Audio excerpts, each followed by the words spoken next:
What is up, Chiefs Kingdom? Happy Monday. I'm Hayley Lewis, and this is Chiefs News Daily. The Chiefs get through their first preseason game not completely unscathed. We're going to bring you the latest surrounding Hollywood Brown's injury and his status for the home opener. Plus, we got our daily camp report from up in St. Joe. We break it all down, but first we want you to like and subscribe right here on the KCSN YouTube channel, and let's get into this.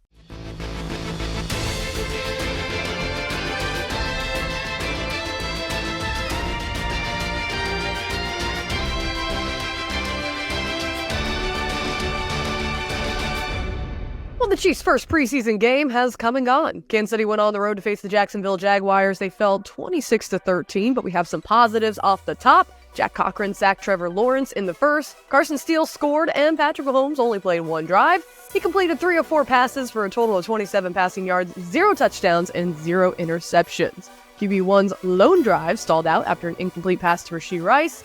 Harrison Butker then, of course, come on and nailed the field goal. Kansas City led 3-0. Mahomes then took off his helmet and traded it in for a Chiefs ball cap.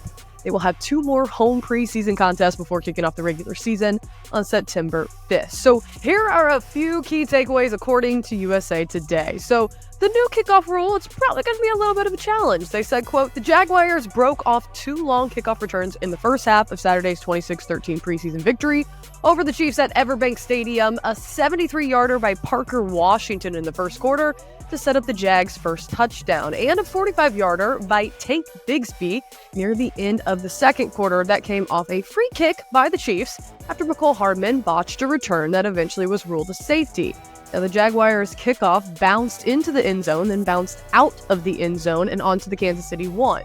From there, Chiefs return man McCole Hardman retreated to the end zone, took a knee with the ball, claiming a touchback. Officials first spotted the ball on the 30, but after a conference and a video review, they ruled a safety against Kansas City, so 2 free points for the Jags. Now, the Chiefs' lone fullback, Carson Steele, found the end zone, so that's a positive in the second quarter. They say, quote, 16 plays, 82 yards, and a duration of 8 minutes and 23 seconds with quarterback Chris Olodikin behind center. It ended with Carson Steele pounding his way into the end zone for a 2-yard touchdown for the Chiefs, tying the score. Now, in the third quarter, a wild snap cost Kansas City some yardage, probably not what Carson Wentz was looking for. The Kansas City backup QB was on the receiving end of an off-target snap that cost the Chiefs a bunch of yards after Wentz chased it down and got squashed by the Jags' Daniel Thomas. That led to a 3rd and 29 and ultimately a 3-and-out. However, it was a good showing from the first team and just really a good showing for the preseason altogether. We want you to drop below in the comments, what did you think about the Chiefs' first preseason game, and what are your expectations going into the next 2? Now, injuries are bound to happen when the pads come on and you finally get to go full speed against a team other than your own, but you just don't want to see it happen during the first preseason game. On the first drive, during the first quarter, after the first catch, one of the Chiefs' newest additions, Hollywood Brown, found himself leaving the field in a great amount of pain. During Saturday's preseason game against Jacksonville, Marquise Brown suffered a sternoclavicular post-dislocation. Now take a look at the play. Brown comes down kind of awkwardly. He did walk himself off the field, with the medical staff looking at his shoulder on the sideline. That was according to the national broadcast team. Now, the wide receiver, of course, did not return to the field after that. After the game, head coach Andy Reid shared that Brown suffered the same exact injury that former Chiefs wide receiver Tyreek Hill sustained, coincidentally, on the same football field back in 2019. Quote, Hollywood Brown has the same thing Tyreek had down here. Reid told this to reporters that Brown would also be taken to the hospital to get checked out after the game. Now, national reporters like ESPN's Adam Schefter tweeted out after the presser updates on Brown, saying that Hollywood was discharged from a Jacksonville area hospital this morning. Of course, that was meaning Sunday morning when he tweeted that, and now has been cleared to return to Kansas City. Schefter added his status for KC's regular season opener remains uncertain. Now, Dr. Jesse Morse, who is a sports doctor, shared on Twitter his assessment of Brown's injury. Now, let me be clear, Morse did not treat Brown. He's simply just a doctor sharing his perspective on Twitter. He shared Brown's dislocation is a very serious injury and sometimes life-threatening. The collarbone, or the clavicle, attaches to the sternum with a bunch of ligaments.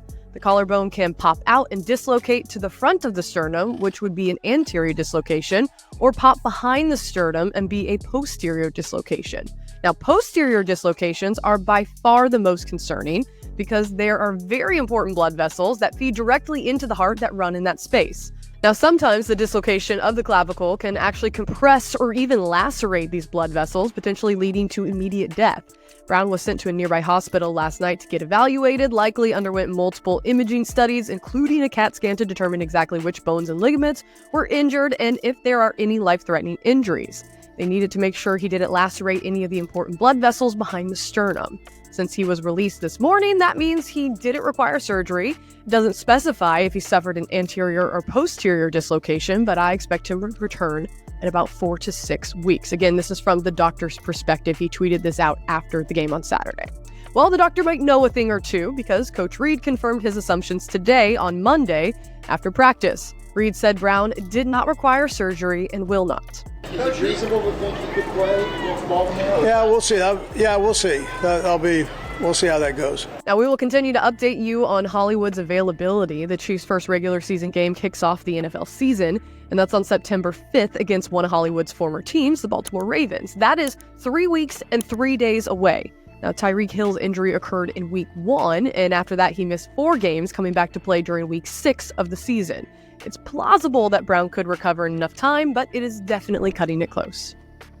Well, today the Chiefs were back on the field. A 10:15 a.m. start at Missouri Western State University. Training camp rolling right along. This is the 16th day in the books. Just a few more practices left before they conclude on August 15th. That is this coming Thursday.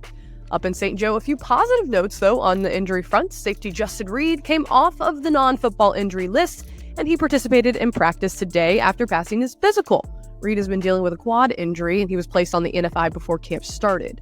Now, wide receiver Kadarius Toney, defensive back Kelvin Joseph, and linebacker Nick Bolton, who all missed the Chiefs preseason game on Saturday due to injury, were back on the field working today. Now, 4 players were absent from practice today, all of who played on Saturday. Running back Clyde Edwards-Helaire, who Coach Reid said was dealing with illness, and safety Brian Cook, who was actually excused because his child is about to be born. Head coach Andy Reid saying after practice, quote, "A baby is coming." Hollywood Brown, as expected, was absent, as well as offensive lineman McCade Matower, who suffered a knee injury in Saturday's preseason game.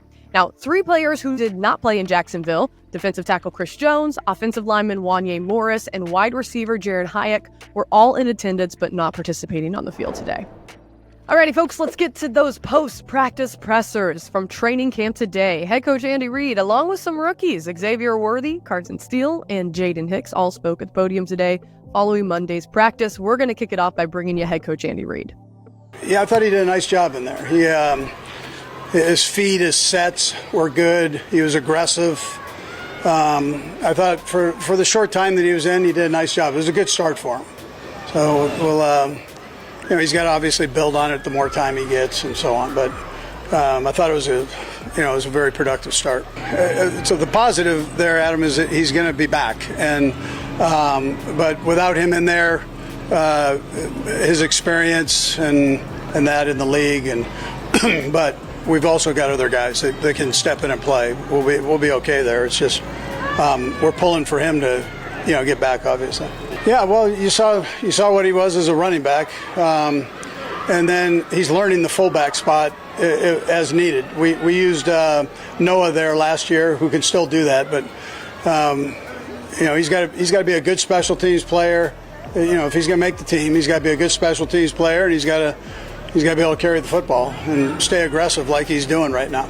But he had a productive day. And the lone fullback stepping to the podium now, Carson Steele, talking about preseason game 1 and training camp so far. Phone was blowing up a little bit after the family.